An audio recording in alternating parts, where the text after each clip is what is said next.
In this video, we'll go over great boss monsters in Yu-Gi-Oh!, with boss monsters being cards that decks will combo into as an end result, or cards that are so good the entire deck is built around it and it alone. And at number 10, we have Dragoon of Redeyes.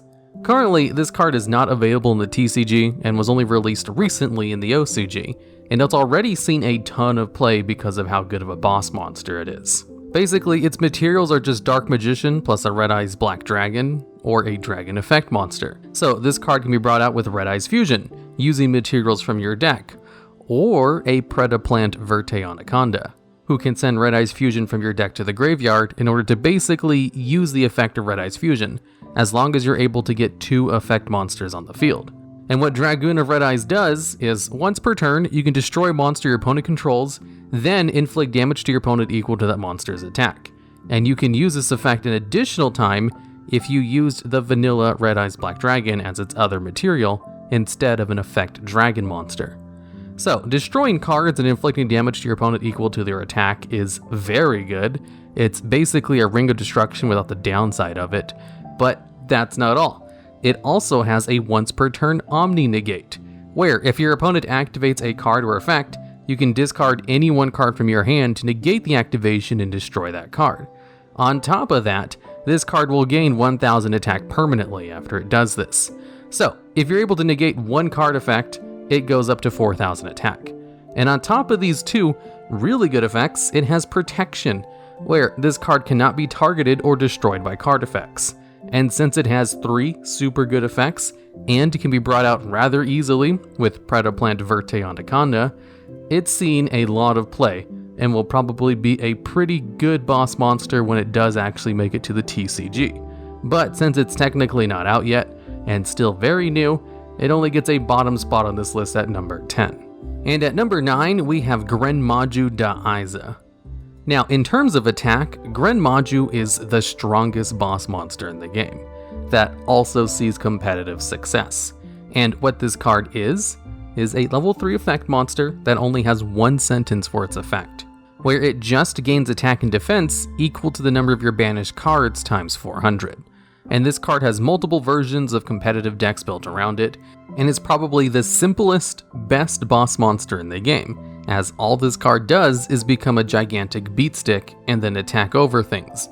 Because you see, there are a handful of incredibly good cards, namely Pot of Desires, Pot of Extravagance, Orichi the Serpentron Sky Slasher, and Eater of Millions, who see play in various different meta decks as just generic good one-off cards, and they all have downsides of banishing a whole bunch of cards in order to use their effects.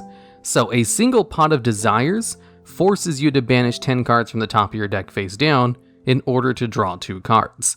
And this effect is good enough for that downside to be in normal decks. But this downside turns into a plus 4000 extra attack for Gren Maju. Orochi allows you to banish the top 8 cards of your deck face down in order to special summon this card from your graveyard or hand during either player's turns.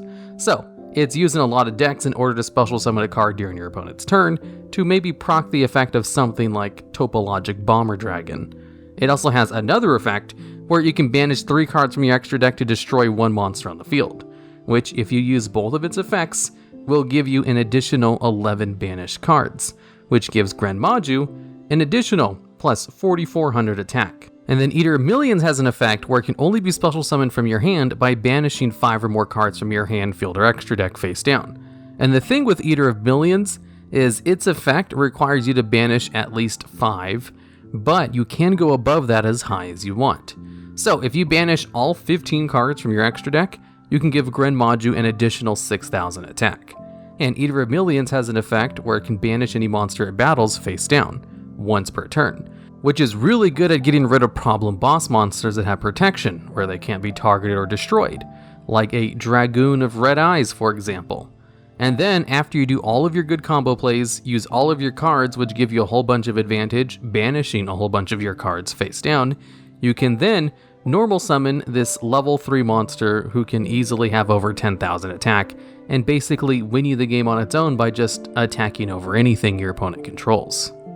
Gren Maju is the only card on this list who's here because of its high attack power value, because once you get to over 10,000 attack on an easy to bring out monster, That's when attack points start mattering, when a single attack can win you the game.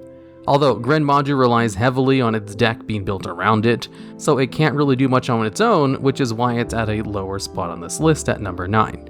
It still makes the list for being incredibly good at beating over anything, and because the deck built around it is just really good as well. But it can't do much on its own. And at number 8, we have Ultimate Conductor Tyranno. Now, when it comes to boss monsters, there's a couple of things they need in order to see any kind of competitive play, let alone success. They should be somewhat easy to summon, have great on-field effects, and have some kind of protection. Obviously, there's exceptions to these rules, but Ultimate Conductor Tyranno fulfills 2 of those requirements in spades. It's a 3500 attack beatstick, which is incredibly easy to special summon, as you just need to banish 2 dinosaur-type monsters from your graveyard. It's also really easy to search out in dinosaur decks, and to set the materials for it, and it can be special summoned directly from the deck as well, with a searchable spell card. It has a spell speed 2 Book of the Moon effect on everything to disrupt your opponent's plays, with an activation cost that benefits dinosaur decks by destroying them. It can attack all of your opponent's monsters, and can destroy them by bypassing destruction effects completely, as if it attacks the defense position monster, you can just send it to the graveyard to inflict 1000 points of damage to your opponent. Even though this card doesn't work on link monsters, it's still incredibly useful at stopping your opponent from setting up link monsters in the first place, and then non-destruction removing all of them during your next turn, while being one of the easiest boss monsters to bring out on this list. This card is an absolute beast of a boss monster, only really lacking in some protection. And at number 7, we have Subterra Guru. Now, Subterra Guru is kind of like Gren Maju, in that it's a low-level boss monster. But just like Gren Maju, Subterra Guru is good enough where a competitive deck is built around it. You see, Guru is part of the Subterra archetype, which is an archetype based around flip monsters who gain their effects when they're flipped face up. And Guru only has 2 effects. A flip effect, where, when this card is flipped face up, you can add any one Subterra card from your deck to your hand, which is a pretty good search effect, as it works on spell and traps as well as monsters. Its other effect is basically Book of Moon, where it can flip another monster on the field face down, and when it does this, it also flips itself face down. And here's the thing that makes this card good. If you control a face-up Subterra card, this effect becomes a quick effect, which means you can use it exactly like Book of Moon, during both players' turns. And Book of Moon is an excellent card because of its versatility, and was limited on the ban list for years because of this. Even though link monsters can't be flipped face down, Subterra Guru decks, called Guru Control, see lots of competitive play because face down monsters can't be used as link materials. So if you just flip down your opponent's monsters before they become link monsters, then it's not a problem. But also, there's a few pieces of Subterra support that make Guru the centerpiece of that deck. The field spell card, the Hidden City, allows you to add Guru to your hand from your deck when it's activated, and then allows you to activate Guru's search effect immediately, as you can just normal set Guru onto the field, and then use Hidden City to flip it face up immediately, proccing its search effect. There's also 2 really good support cards for Guru, Subterra Final Battle and Subterra Fiendess.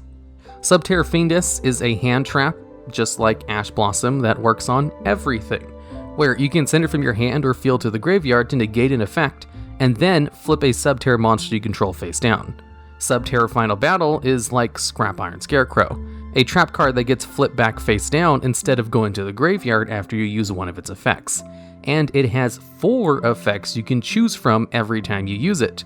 Basically, it can be a Book of the Moon on Subterra monsters, a Book of Taiyu, an Altergeist Protocol, or it can combine the attack and defense of a Subterra card, which turns Guru's attack and defense to 3400, which allows it to become a pretty big beatstick. And Final Battle is not once per turn, so you can use multiple copies of Final Battle during a turn, although you do still have to follow the rule where you can't activate trap cards the turn they're set. So, Subterras can disrupt your opponent's plays, search out its own combo pieces, attack over anything, and negate basically anything, and then negate your opponent's negates if they try to stop your negates. And since the engine for Guru is so small, where they only play a handful of other Subterra cards, besides the ones I mentioned, it leaves room for a whole bunch of really good floodgates and other generic hand traps, which just makes Subterra Guru an excellent boss monster, even if he himself is a level 4 monster. Really, Guru and Gren Maju are good examples that low-level monsters can be boss monsters in their own right. And at number 6, we have a more traditional boss monster in the form of ABC Dragon Buster.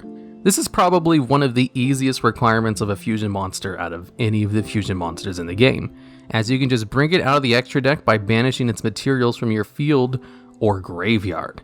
And this is the only fusion monster that requires contact fusion for its summon that can contact with monsters from the graveyard, which is a little bit broken, I might add, as you can just use the materials on the field for other extra deck plays, and then use them as materials from the graveyard to go into this card. It's just pure advantage, and to top it all off, ABC Dragon Buster has 2 good effects on the field. One of them is you can discard a card in order to banish one card on the field, and this is a quick effect, so it can be used during both players' turns. Being able to banish a card during either player's turn is an incredibly good effect. Generally, if a monster has a quick effect that allows it to destroy cards during your opponent's turn, there's a good chance we'll see some kind of competitive play because that effect is super good. And this card also has another effect where it can tribute itself in order to target 3 banished light machine union monsters with different names, and then special summon them, which is basically its materials, as they are all light machine union monsters with different names. And this effect is also a quick effect, so if this card is ever in any kind of danger of being destroyed or removed, you can just chain this effect to tribute itself in order to bring its materials out, so that you can just go into another one during your next turn. And at number 5, we have Apoqliphort Towers. Towers is one of the few boss monsters that requires 3 tributes for their summon, very similar to the god cards, although unlike them, this card was actually pretty good, as it was unaffected by spell or trap cards, and the effects of monsters that have a lower level or rank than it. So, levels 9 and lower. All of your opponent's special summon monsters lose 500 attack and defense, and once per turn, you can force your opponent to send 1 monster from their hand or field to the graveyard. And this card was so good that it had decks built around turboing out as soon as possible, and it was even banned for a couple of years, because it was just a little bit too good at being a boss monster, and only came off the ban list once Link monsters are introduced, since this card isn't immune to any Link monster effects basically. So this card can only be tribute summoned with 3 Klee monsters as its tributes. But here's the thing about the Apoqliphort archetype. It's a pendulum archetype that is incredibly good at getting tribute fodder on the field, as 2 of the Apoqliphort monsters even gain effects when they're tributed, and it was also pretty easy to search this card out with Apoqliphort Scout, a Apoqliphort pendulum monster who is easily searched out of the deck with Summoner's Art. Basically, Apoqliphort decks could easily search out towers, easily get out the 3 materials it needed for its tribute summon, without using their normal summon, and then if you brought this card out during your first turn, you could force your opponent to discard a monster from their hand, which is a great first turn effect. And then your opponent would have to summon a monster with more than 3,500 attack to beat over this card, since it lowers the attack of special summon monsters, which would basically be anything big enough to try to attack over it. Which is why a niche Exceeds monster called number 52 Diamond Crab King saw competitive play for a while, because it could change its attack to 3,000, which bypassed the reduction of towers, and allowed it to crash into it to destroy it by battle. Since towers was immune to spell and traps, and most monster effects in the game, as not too many decks play monster removal that's rank 10 or higher. So it was essentially immune to everything against most decks, and allowed you to gain free advantage every turn by forcing your opponent to get rid of one of their cards, which bypassed all immunities. You could even force your opponent to send Ultimate Falcon to the graveyard with Tower's effect, since it forces the player to perform an action and wasn't technically monster removal. Honestly, Towers could have easily taken the top spot on this list if it wasn't for the fact that the top 4 are kind of a little bit better for different reasons and didn't have their protection killed by the introduction of Link monsters like Towers did. And at number 4, we have Masked Hero Dark Law. This is a hero fusion monster which was so good when it was introduced, it has single-handedly allowed heroes to stay a competitive rogue deck throughout the years, and in fact is such a good boss monster that other decks like to play it with Mass Change too. Now this card's requirements to be summoned is just to use Mass Change on any dark hero monster.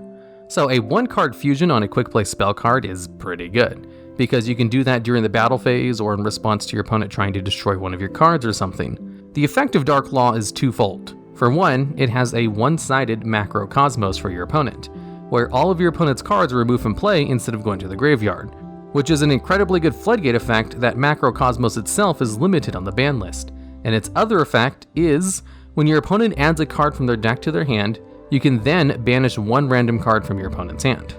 This effect is once per turn, but it's also one of the most commonly done effects in meta decks. Hand Disruption is always a good effect, especially when it's attached to a one-sided Macrocosmos that can be easily brought out from a one-card fusion. Now, most decks use the graveyard as like a second hand basically, so not being able to send any cards to the graveyard, there's a good chance they won't be able to do their combo plays at all, so they won't be able to bring out a monster with a big enough attack to attack over Darklaw, who only has 2400 attack and no other kind of protection. Although, to be fair, if this card could do anything else on top of what it already does, it would probably be a little bit too broken and banned. So, as it is now, it's just incredibly good, so it avoids the ban list and takes a number 4 spot on this list. And at number 3, we have Thunder Dragon Colossus, another fusion monster.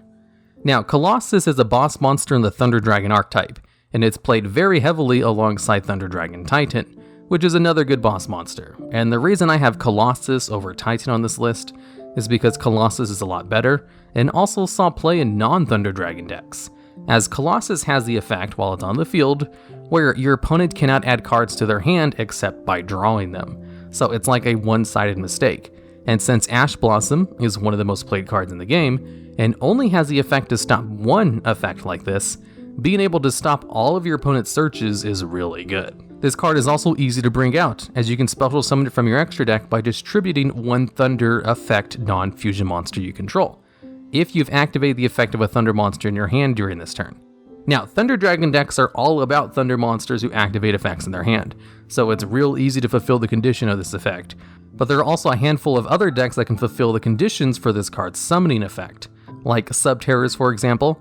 They have a card called Subterra Behemoth Voltelleric, which can activate its effect from your hand to special summon itself, and then be used as the full material for Thunder Dragon Colossus. And with one of the easier summoning requirements of a fusion monster, as you don't actually need to use a fusion spell card to bring it out, and a really good lockdown effect, it also has decent protection, where if it would be destroyed, you can banish one Thunder monster from your graveyard instead. And a lot of Thunder Dragon cards gain effects when they're banished, so this protection effect actually allows you to go plus in Thunder Dragon decks, which makes it good enough where this card is currently banned. And at number 2, we have number 86, Heroic Champion Rhongomyniad. This is a card which is currently banned for being too good of a boss monster. But what's funny about this card is that it saw very little competitive play for years after it was first released. The only reason this card got banned was because Gossip Shadow was added to the game, which really made this card live up to its full potential. Because you see, this is a rank 4 Xyz monster who requires 2 or more warrior monsters as materials to be brought out, and has the negative effect where during your opponent's end phase you have to detach material from this card as its maintenance cost. But this card gains effects based on the number of Xyz materials attached to it. So with 5 materials on it, it gains immunity to all card effects, cannot be destroyed by battle, locks your opponent out of summoning any monsters besides setting them, doubles its attack and defense, and once per turn can just destroy all of your opponent's cards. At least with towers, you could destroy it by battle, but this card is even immune to that. And it's also one of the few cards on this list that's immune to being kaiju'd, one of the few ways to actually kill a lot of these unkillable boss monsters, since it prevents your opponent from summoning cards. It's also immune to Raw Sphere mode, a card that's normally used to get rid of an unbreakable board of floodgate monsters, as your opponent can't normal summon either. And to top it all off, it allows you to destroy all of your opponent's cards once per turn, which is what pushes this card into great boss monster territory. Being immune to everything and having a big body is fine and everything, but a boss monster needs a little bit more than that in order to be worth putting a whole bunch of cards into. So being able to lock down and destroy everything is pretty well worth the investment of getting this card out. And that's kind of the thing with this card. With Gossip Shadow being released, it was a little bit too easy to bring out, and that's why it got banned. If you just brought out Rhongomyniad with 2 level 4 materials, and brought up a Gossip Shadow with just 2 level 3 monsters, Gossip Shadow has the effect to just attach itself and all of its materials to it. Gossip Shadow attaching itself would add an additional 3 materials, giving it a full +5 potential, and gaining all of its effects for a turn. And since there was almost no way to counterplay Rhongomyniad, it got banned because they would have had to ban this card or Gossip Shadow, so they just chose to get rid of Heroic Champion instead. And at number 1, we have Masterpiece, the true Draco Slain King. Now, this card basically becomes immune to 2/3 of the cards in the game, and has a spell speed 2 destruction effect. Now, if we were to make a list of the best effects in the game, spell speed 2 destruction effects would definitely make the top 10, as they both allow you to get rid of problems cards during your turn, and destroy combo pieces during your opponent's turn to disrupt plays. So it's an incredibly versatile effect that's good in all situations, which is why it's pretty rare and generally only appears on boss monsters. Now, in order to summon this card, you can tribute summon it by using continuous spell and traps you control in addition to monsters, and this card becomes immune to card effects of the same type of cards used for its tribute summon. So, if you want this card to become immune to spell and monster effects, for example, all you have to do is tribute a monster and a continuous spell card for its tribute summon, and it would become immune to those two things. And since the deck that plays this card has continuous spell and trap cards which gain effects when they're sent to the graveyard, and allow you to tribute them to gain additional normal summons, it was pretty easy for the archetype to just choose which 2 cards it wanted to become immune to for that duel. So it was flexible in choosing its immunities, but always left open the option that it could be destroyed by something. So basically, if you just chose spell and monsters, that would be good enough to become immune to most meta decks. And the few meta decks that did rely on trap cards, you could just make it immune to that instead. True Dracos also have a field spell card which prevents this card from being destroyed by battle once per turn, and pushes the attack over 3,000. So you couldn't just destroy it by battle one time in order to get rid of it like you could with towers, as it was generally protected most times, if it didn't destroy that monster before it got a chance to attack. So you had to get out 2 monsters that could attack over this card without having either of those cards destroyed first by this card's spell speed 2 effect, and was generally too tough to actually attack over anyway. And on top of that, its spell speed 2 effect was not reliant on this card being brought out properly. So if you just special summon it from the graveyard with its archetype specific True King's Return, it wouldn't be immune to 2/3 of cards, but it still could destroy cards during either player's turns, as long as you had the materials in your graveyard to use that effect, and have protection with its field spell card. Basically, its field spell card was part of the reason this card was a little bit broken, as it helped a little bit too much with this card's only weakness of being destroyed by battle, and allowed you to search it out. There's a reason that card is currently limited to 1. There were some decks that just literally could not remove this card if it hit the field. So it was too strong of a boss monster that was too easy to play, which is why it got banned, and probably won't come off the ban list unless they ban a lot of cards from this archetype that allowed this card to be a little bit too versatile. Alright, and that's it for the video. Generally, I don't do honorable mentions, but there were a lot of other boss monsters that just barely did not make the top 10. So, if you know of any other boss monsters that should have made this list, or have ideas for future videos just like this one, I'd love to hear about them down in the comments. And fun fact, did you know only 29.9% of people who watch these videos are subscribed to the channel?